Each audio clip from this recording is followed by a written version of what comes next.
Hey, Meghann Scully, and this is the Limerick Post Show. And joining me now, it is Brian Roche. Now, I have to say, actor, ballet dancer, photographer, poet, writer, puppeteer.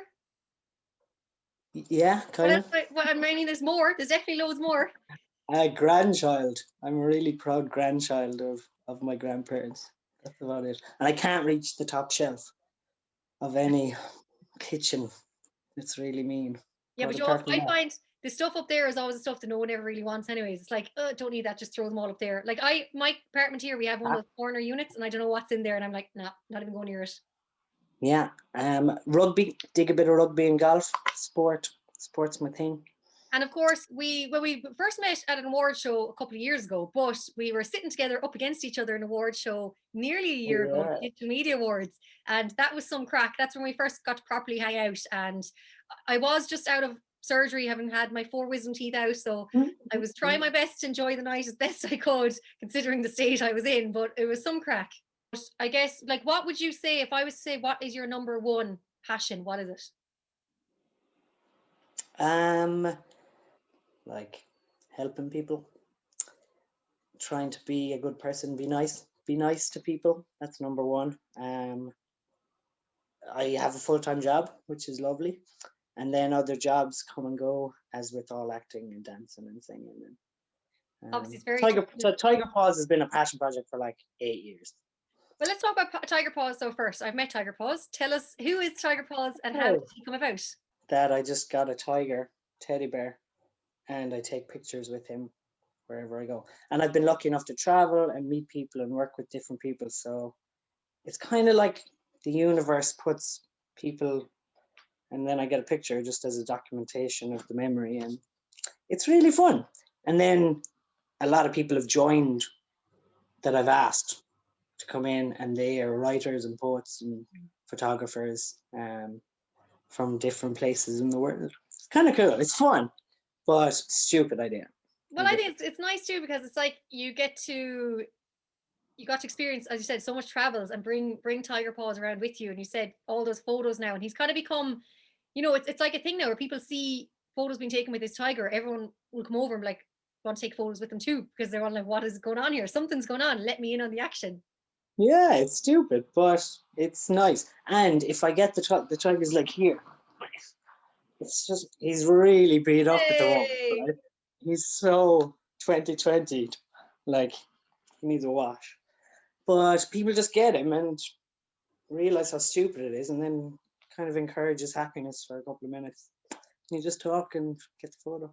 It's good. It's, as you said, it's very good talking starting point with people too, because literally they're probably like, "Why are you bringing a teddy bear around and taking photos with him?" And then, bam, Yeah, the most interesting people.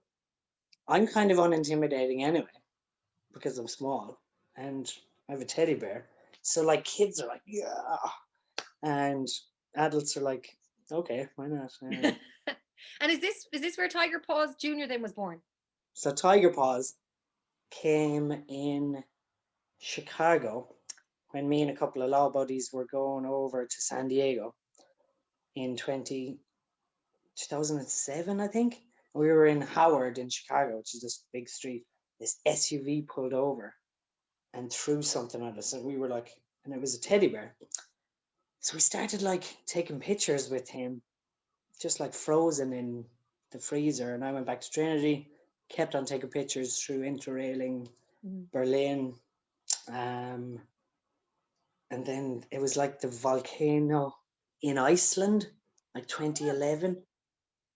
And I was seeing a girl, a really lovely girl called Vivian. She was living in Seville, but I couldn't fly there. I booked 5 days off work. So I went like, this is such a random story. Rosslare, London, Paris, Barcelona. And Viv said she'd meet me in Barcelona. And I was taking pictures. We got like a sketch drawn in front of the Eiffel Tower. It's just really like productive fun. And then as soon as she got him, we got to Las Ramblas, walked up into the train station. He was gone. Tiger Paws leapt from her arms and disappeared to run a drug company in Barcelona. And that was just his stop. So Chicago to Barcelona. And then I started a tour 2012 with an Australian company. We were doing a Dutch tour, and I saw this teddy bear in a theme park called Efteling. So long, sorry. And Loving it. it looked like a friend I used to have, and that was Tiger Paws Junior. And since then, we kind of started the site, and Viv is still pretty involved with the site now, and she's in Abu Dhabi teaching with her lovely Wow. husband, Chris. That's amazing. It's like that. I love that story. It's funny because I suppose if that was nowadays, you probably have used social media and would have been able to find tiger paws, but like that would have been social media wouldn't have been as popular back then. No, we're old school. We're like books, anti-Kindle. I'm not a big social media head, but I understand its power. Yeah. And I can work from home and stuff. So But Brian, back to you and your many titles. The acting. Hmm. Talk to me about acting. When and why, or where did it all begin for you? Acting, that's a love. I love acting. It began in, as with many Limerick people, in Spotlight Stage School. Oh, Shout out Mags and Judy, Margaret Hawk and Judy O'Connor. They like took me in when I was like 10. I was in partying school, national school, and I was always like singing in the choir and stuff. Show off, eldest child, and we like went to choir competitions, and then they took me to like a level of discipline, which I think anyone in Spotlight knows how good they are. And then I don't know, was it luck or fate or opportunity, but Angela's Ashes were casting. So Ross Hubbard and John Hubbard were coming around, and Mary Maguire casting for Chris Columbus, who was directing, doing the Limerick scene because we were stage school Limerick kids, so I had good accent for Limerick. Got down to like the last two or three. Joe Breen got the part of young Frank, but then Ross and Mary cast me in a short film for 2 weeks in Renville, County Galway. So we spent 2 weeks in Renville House oh wow. just learning from the most amazing actors and actresses. And because of that, I got into Custers, which was a TV show, and that won a BAFTA because the team was so good. Dervla Walsh was directing, Des McCarthy directed, George McMahon and Kieran Nolan and myself. We lived in Bray for like 4 months. Just a 13-year-old from Limerick living by himself with two other. Like, it was, looking back on it, it's stupid. No, But it's really cool. learning from people like Dervla, who's like directed Handmaid's Tale, won an Emmy for like Shameless. She's just, and then you just kind of move on, and acting kind of just, I learned how to do it in Spotlight. And then I went to college and got tours and fell out of love with it for a while. And I'm rambling. I'm so sorry. When you say about tours, though, you got to go. I know you mentioned there a while ago you were abroad as well. So, like, did you get to travel a lot with your work? With acting, yeah.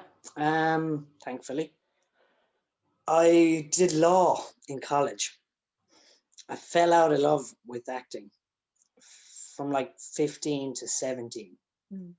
And I was in Munchins, but I had a couple of really bad like failures. Like, rejection is such a big part.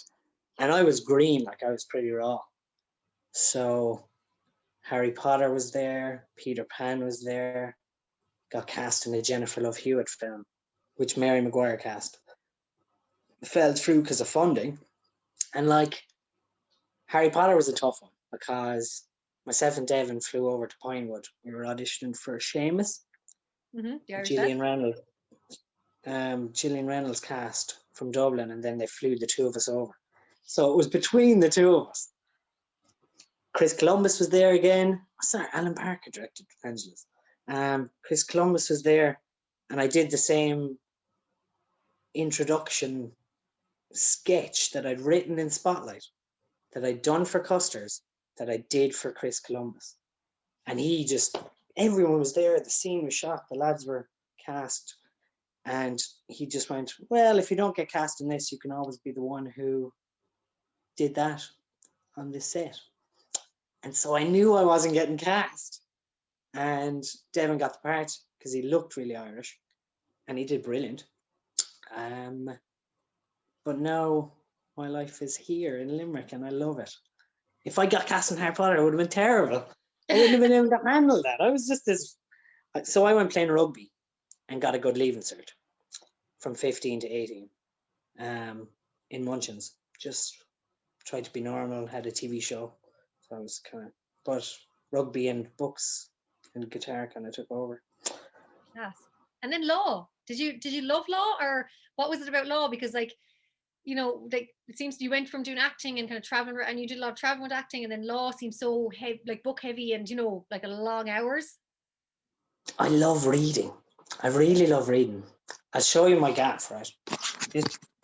That's A lot of books. Like the stupid books everywhere, and chess, and I love reading. And law, to be honest, Trinity, I fell back in love with acting because the Drama Society players were there and they were making some serious plays.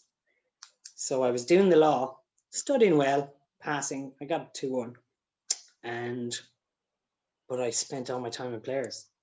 Okay. But like Aisling B was there. We were in our first play together, Pitchfork Disney. Sophie Motley was directing, like Maisie Lee, and just such inspiring. Aaron Heffron, Jack Leeson was like 2 years below me, and Joffrey from Game of Thrones. Like all these different collective people who were just trying stuff out, and myself, Manus Halligan, Tom William, we lived together, so we were like directing plays and acting, and I always fell in love with it. I always say to people though, and I think when I think back to my school days or my college days, it was always everything I did outside of the classroom that kind of have stood to me and have really kind of, you know, mold you, and also kind of, I think, have a lot of influence on your life. And I always said to my little cousins who are in college, I'm like, get involved in things that are outside of the lecture halls, because that's where you'll probably find out what you really want to do. Brian, we have to talk now, because you have mentioned acting there, a lot of different things. We've talked about travel, and then of course lockdown happened. So how have you been keeping yourself preoccupied throughout the lockdown? Obviously the arts and acting world has been like pretty much decimated this whole time, and there's been very little happening. So what have you been doing to keep yourself busy?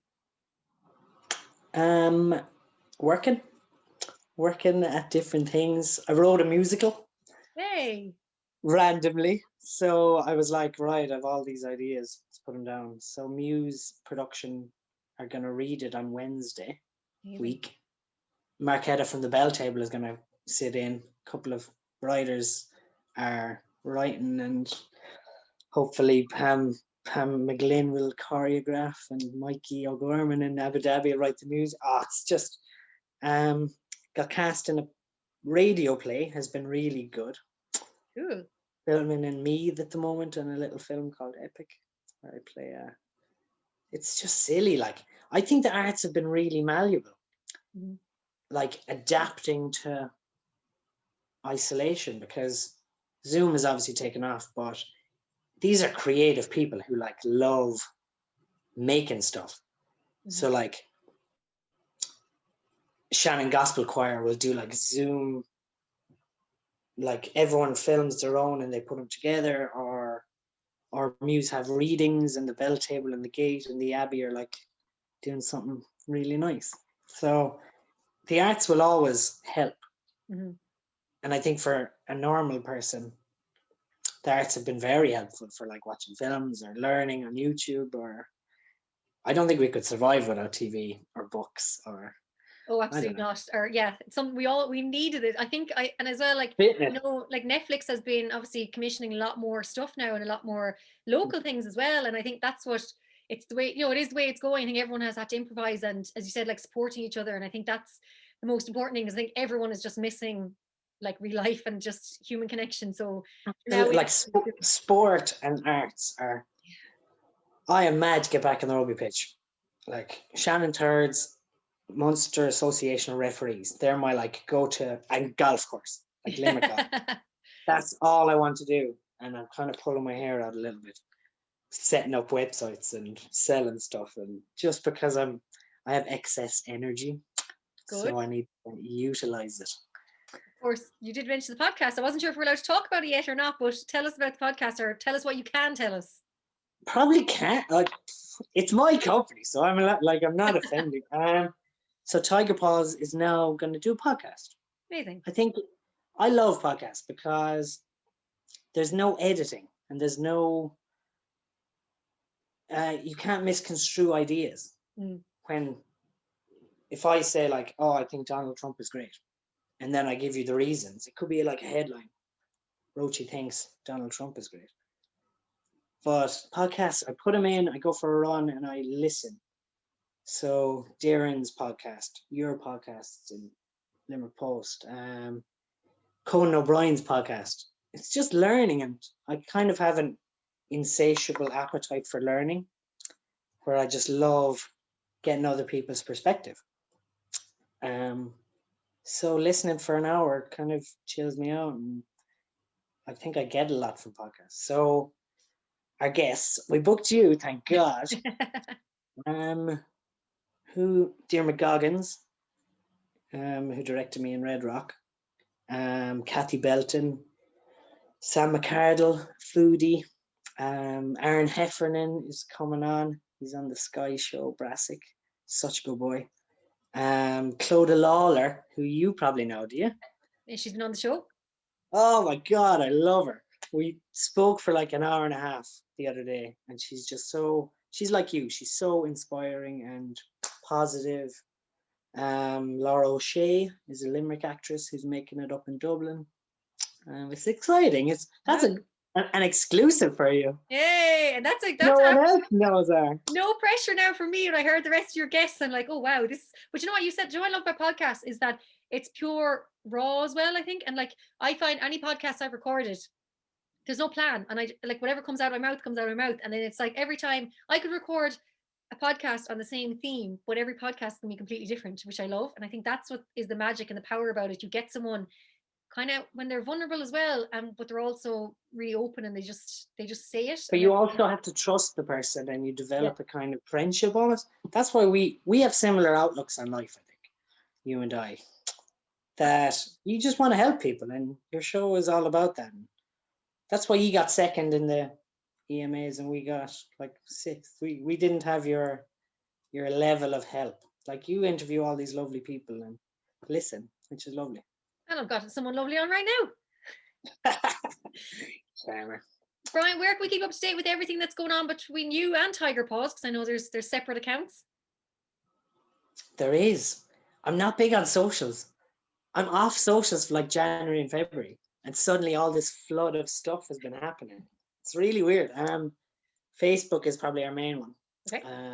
TigerPawsJunior.net, where you can buy some sweet ass merch and paintings and poetry. TigerPawsJunior.com. I don't know. There you go. Let's find it. Type it into Google. That's exactly where we need to go. Where Tiger Paws Junior can buy merchandise, I think, is very important. Brian Roche, absolute pleasure having you on Limerick Post Show, and I cannot wait for our podcast where it'll be in the reverse. You'll be asking all the questions. Dude, you're wonderful. Thank you.